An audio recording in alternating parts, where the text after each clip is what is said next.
এক ফকির এক কুকুরকে বলল, তোর 3টা খারাপ অভ্যাস রয়েছে।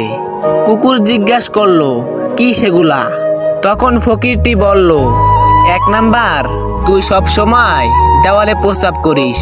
2 নাম্বার, তুই কোনো ভিখারি দেখলে ঘেউ ঘেউ করিস। 3 নাম্বার, তুই রাতে ঘেউ ঘেউ করে মানুষের ঘুম নষ্ট করিস।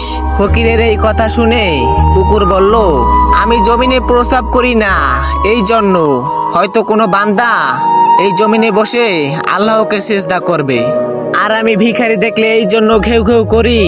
ভিখারি কেন আল্লাহর কাছে নাচে, মানুষের কাছে চায়। আর আমি রাতে মানুষের ঘুম নষ্ট করি এই জন্য। মানুষ গুনাহ করে আরামে ঘুমালে আল্লাহর কাছে মাপ চাইবে কখন? একটাবার চিন্তা করে দেখেন, যেই কুকুরকে আমরা দূর দূর করে তাড়িয়ে দেই, সেই কুকুরও আমাদের নিয়ে ভাবে, আল্লাহকে ভয় পায়, কিন্তু আমরা মানুষরা সেটা পাই না।